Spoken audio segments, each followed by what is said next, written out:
Hey, we're back and we're going to continue on talking about anger resolution. Anger resolution means to resolve the anger that you have, right? Anger is a secondary emotion. We've learned that we're 100% responsible for our own behaviors. And that if something happens, we either lost control or we wanted to have those behaviors or a mixture of both. So those are the things that are kind of the rules to the game that as we're going here. And the other rule is anger has a voice and it must be heard. And so we got to hear it because there's an underlying feeling that it's trying to give us. Um, so the other part here is that we have to, in order to see how we're tempered, and we've been talking about temperaments and how our life tempered us, we have to see what it does to our body. It's crazy what anger out of control does to our body, or just having an underlying anger. I'm going to read some of the things. Your pupils dilate when you get angry and adrenaline goes off. Your heart rate increases 180 to 220. High blood sugar levels, your blood sugar just rises. So people who are angry all the time usually suffer adult onset diabetic stuff, high highs and low lows. Your blood pressure increases 130 to 220 or more for some people. Your muscles tighten and blood clots faster, all just because adrenaline hit your system from being angry. Your hypothalamus gland secretes. Memories start coming out like crazy. Your pituitary gland secretes and starts working way overboard. People who have, I have noticed sometimes the eye set is where your eye is a little bit back in at times when you've gone through a rough time. It's almost like one eye is a little smaller than the other. It's set back in because your pituitary gland is right up in here. And when that swells because it's constantly in duress, it puts pressure on your eyes. And that's where sometimes we'll get migraines and things like that with anger out of control. Or, anger that you've tucked in and you've not been willing to acknowledge. And so then this secretes and it's overactive. Your pituitary gets overactive. It affects your memory. It affects, how you see the world, how you take in. It'll affect your driving because now you're not as clear-headed and things like that. Your breathing rate increases. More oxygen is brought into the lungs and your adrenaline starts flowing like crazy.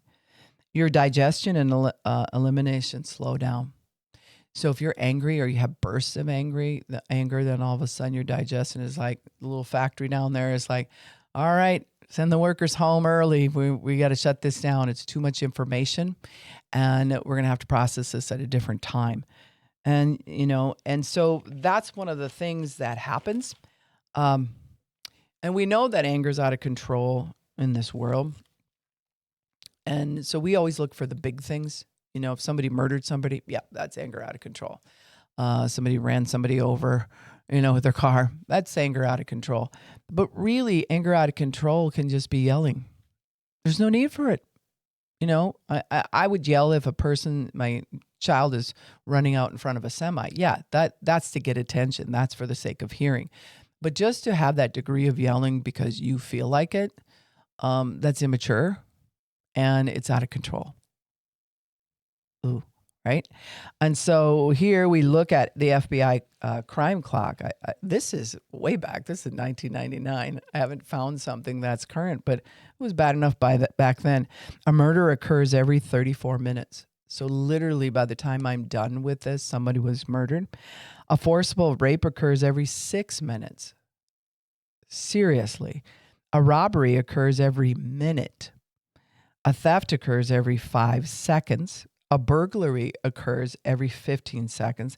A motor vehicle is stolen every 27 seconds. An aggravated assault occurs every 34 seconds. And I should be able to go on and on and on with lists of things that are wrong. And you say, what does that have to do with anger resolution? When we're hurting inside, anger has a voice and it must be heard. It doesn't bother me at all to take your stuff, right? Because I don't care what happens to me and I don't care what happens to you. You shouldn't have all this stuff to begin with. I should be able to come in, break into your house, take your stuff. That's anger out of control. That's anger out of control. That's self-justification in your anger. Anytime theft or whatever. Rape is anger out of control. Rape is, I can't find, literally what it says is, I don't believe anyone's truly going to love me. So I just take what I want when I need it. That's what the word rape means, unwanted touch. I'll do unwanted touch whenever I need to. And it's my right. That's anger out of control. So those are tough things, right? Tough things. And that self-justification is really kind of crazy because anger left seething in there. I mean, you really do come up with, well, if he wouldn't have said this to me, and if my dad would have, and we'd have had money. And I mean, it's all this stuff rather than I had a poor behavior. And yes, all this stunk and I wish it would have been better, but I didn't actually need to take that anger on and hurt other people or hurt myself. It was what it was. Now it is what it is. I have to be mature enough to handle what it is. So I can go from it was what it was to it is what it is. And then I could take that and go, and here's what it's going to be. See, we want to be able to look at it, not like I was a bad girl and I got angry. And so, no, Mary, stop doing that. You need to stop doing that. It's more of like, I have to acknowledge what was really was. That really did happen to me. I had some pretty horrific stuff happen to me. And what it was made it what it is right now. So the reason I'm dealing with what it is right now is because it was what it was. But I can't go back and fix what it was. I can only fix what it is by, as I go into the future, changing it. Now it's going to be something brand new. That's why the scripture says, behold, I have made all things new. We step into the way his kingdom works and what he wants to do for us. Behold, he has made all things new. It's so awesome. And what that does then is gives me permission to not have to repeat my past in the future. The only place, though, that I can decide that in is in the now. That's why the Bible says now faith. Right now, the faith you have right now is the substance of things hoped for in the future. The faith that you're using right now, so important to build your most holy faith, because what I have right now for faith, that's going to build my future. You can't go back and change your past. It is what it is. Now, right? Here it is. We're in this now. And so we take control of our now by taking control of ourselves and learning to grow and submit under authority and come under a structure of safety and have permission to grow and get new information and regret the old way and make a change. All that's going on in the now. It was what it was. We have to acknowledge what it was. Some people will say, don't ever acknowledge what it was. You're just rehearsing the past or whatever. Well, sometimes you feel crazy because you're saying to yourself, I'm pretty sure that's what happened. And until you process it, it settles within you that, yeah, it was what it was. And that really stunk. And this was what was wrong about it. And this is what is right about it. And you bring that into your now. You use your now to reach back in and settle some of those things. And then you're in your now. Now to use your faith to build a bright future. Hope is a joyful, confident expectation. Something good's coming. And faith is the substance of things hoped for, way in the future. We have to have faith now. Not the faith of what was, the faith that we use right now is your decision maker that says, I believe. I believe it's going to be better. I believe I can learn. I believe this could actually change. I believe. If you don't believe, then you're stuck in your past. You're stuck with your past, always coming into your now. If I have faith in God and that he's going to change it and that hope comes up inside of me, I'm actually able to say, that was what it was. And now I am in the result of what it was in the now. But I can change that. God has given me everything. He's been going to make all things new. And so one thing at a time, I'm moving into a bright new future. Things are going to function the right way. I believe. So anger has that voice that has to be heard, and it also talks trash to you. When you're angry, it will bring up every negative memory that you've had, and it'll say, see, remember that time? Remember this? Remember how it doesn't work? Because you're angry about it, and it'll go, it can't solve it in the now. That's why we'll say, I don't know what to do. I don't even know anymore. We'll say that in the now because we don't know. We didn't get new information yet. We couldn't regret the old ways, so we don't have permission to move on. So the brain only has the memories of the past. It'll bring up the past and it'll say, you know what? That just proves to me I'm never going to change. This will never happen. It's always going to be this way. Every single time I turn around, it's like this. This always happens to me. In order to deal with anything moving ahead in God and life change, we have to change that attitude. Thank God I'm still here in the now. Thank God that past didn't overtake me. It hurt like crazy, but I'm still here. That's workable. Your situation might not be all that hot. You might not be, in your most comfortable spot, but you're not dead. You're still here, which means if you have breath in your lungs, you can have faith for a new future. And suddenly your old story will be really old. And you'll remember the days that you made the decisions to get to the new place you're at. And you'll glory in that. Like, thank God he helped me make that new decision. Thank God he brought that over to me. And thankfulness will just start coming out. Hard to be thankful for past things if they were that messy. We can be thankful we're still here and he reserved us to be able to still be alive, to have effect on our families, to change what's inside, self-regulate, and come to a place of healing. So, yeah. Now, there's something about how we communicate. I have a graph, and it'll be in the PDF that says tone of voice, nonverbal behavior, and actual spoken words. Now, what'll trip your trigger, if we could say it like that, is 7% of how we perceive a person being angry or how we project our own anger is actually in the tone of our voice. Right? 7% of, we always kind of feel like, no, it's how loud you were, or it's a to-do, right? That you talk a certain way or you cuss or whatever. Actually, what triggers within us is in that way where, it's actually 38% is the tone of our voice. The nonverbal behavior is going to be 7% of how we communicate. So 38% of us is really the tone of our voice. People are reading. And then with the tone of your voice is those nonverbal behaviors like this, the change in posture. And I don't even have to be yelling, but you can tell I have somewhat of an anger in my voice. Those are things that we do. The rolling of the eyes, the whole thing, really trying to be disgusted and let you know that I'm angry. I'm not quite at the yelling stage of it. The nonverbal behavior is my tone of voice, but most of what you're seeing is my body action. So 96% of what we pick up is a person's posture. A person who doesn't have posture and they're like, well, I hate you and never want to talk to you again. Well, that's kind of not believable because my body action didn't follow my verbiage.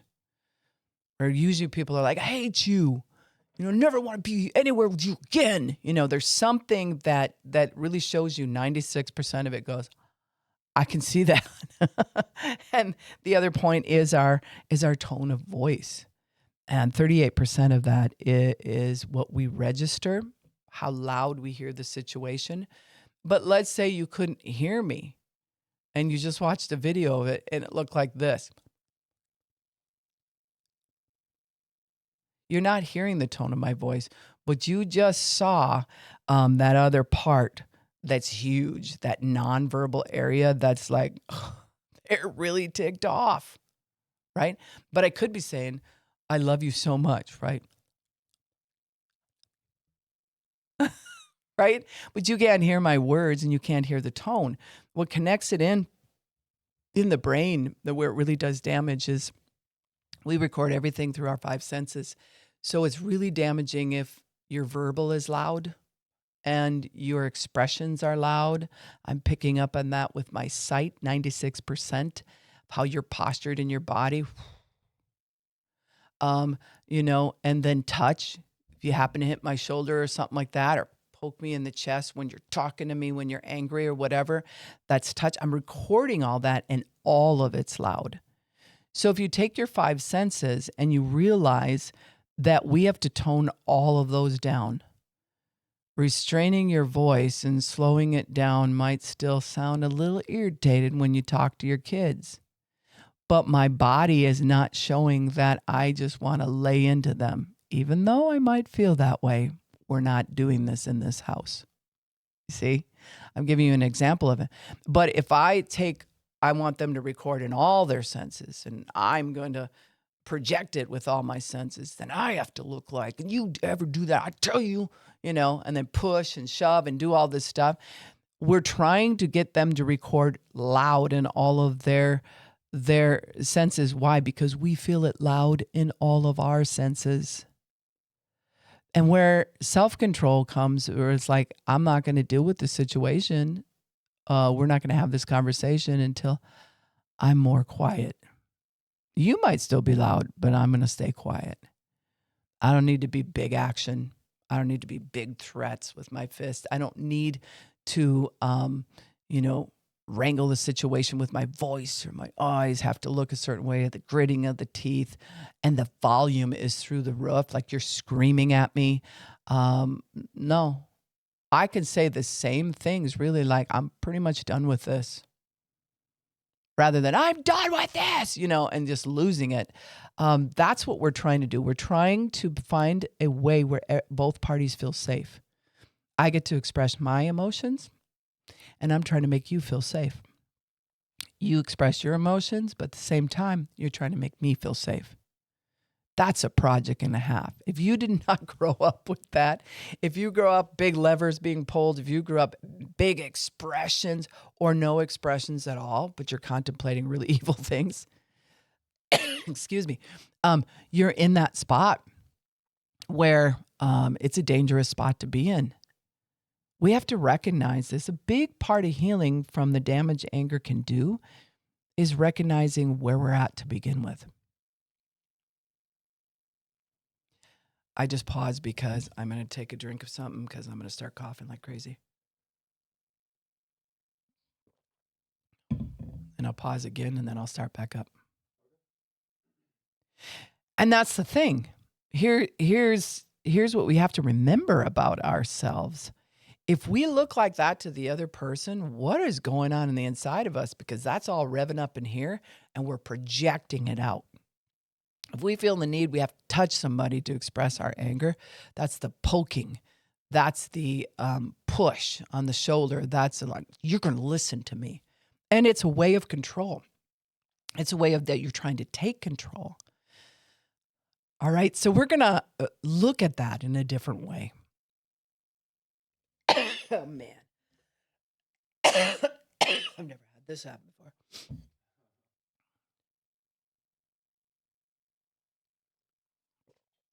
I'm at what, like 20 minutes? And it's a good one too, and I keep ruining it. All right, here I go. We have to look at it. We have to look and see, where's this all coming from in the inside of us? Because volcanic trauma and things like that, where you stuff things down, really says, I'm never going to deal with it. And then all of a sudden you're so angry, you're like, I guess it's coming out. I guess this is the day the volcano erupts. And whatever happens, happens. I don't know. I'm not responsible for it. You're the one who ticked me off. And then it just blows all over the place. And even the aftermath of a volcano is the ashes from all the burned up trees and the people. And it's an aftermath that's horrible. It's embarrassing. It's where you have to justify yourself even more, and it makes it harder to own the behavior, rather than like, wow, something is just volatile inside me. I got to go for a walk. I have to get the adrenaline out of my body first. because I'm not going to project the amount of adrenaline that's going on with me through my five senses to aggravate and hurt your five senses to get some kind of response. I don't need to do that. I don't have to change the voice that I have right now. I might come up a little and say, hey, no, we're not. That's way different than screaming at somebody. There's something about having that structure within us that says, in order to please God, I'm not going to act this way. He's my first priority. He's the authority I came under. He's the one that's brought me from my past into my now, and he's giving me an opportunity for a new future. I ain't messing that up. I'm not going to disappoint him. I'm going to show up and cry if I need to, and bring up the emotions if I need to, and write it down if I need to. Whatever angle I have to get this out of me, I got to get the adrenaline out. And then my reasoning, I'm actually looking for both parties to win. I want them to walk away feeling like I cared about them, even if I say no. I want them to walk away feeling like they were heard, even if it doesn't work out for them, and vice versa. There might be some things that don't work out for me, or now that I heard them, I'm going to choose to do it totally different. I had no idea you were feeling that way. Let me adjust myself. But we don't need that dominance part. The word dominate is a word picture that the scripture describes is a big dog hovering over top a small dog that's on its back. Small dogs are, I think I've brought this up already, but here we are, that's domination. And while they're on their back, you make sure that you let them know, I'm in control, you're not. And as we project ourselves like that, it's like a projector onto them. That's how we want them to see us. They feel totally unsafe. They're not going to reason right. We're throwing them off of balance, and then we have full control. It's not healthy, it's ungodly, and it's immature. I have to call a spade when I teach classes, because I know for me, if someone would have said, well, that's sort of not right, and kind of, it might be something you could change possibly and use any of those terms. Now, I got to have it cut and dry, and so do you. We have to be able to see this is evil, this is good, this is darkness, this is light, this is death, this is life. And when we see that, it makes all the difference in the world, because then the scripture says, choose life that you might live. Well, if I can't see it, I won't know to choose it. If I only been raised in darkness, I don't know to choose the light. So we have to be able to have someone talk to us like I'm doing right now. I'm sharing truth with you because I love you. I had these same truths shared with me, and it wrecked me. I'm literally, if you start crying after this, or you get angry after this, those are normal behaviors. Those are normal actions, because we're digging into really painful areas. It's not deal with anger up here. It's all the things underneath anger that are causing the problem. Resolve that. You have your anger under control.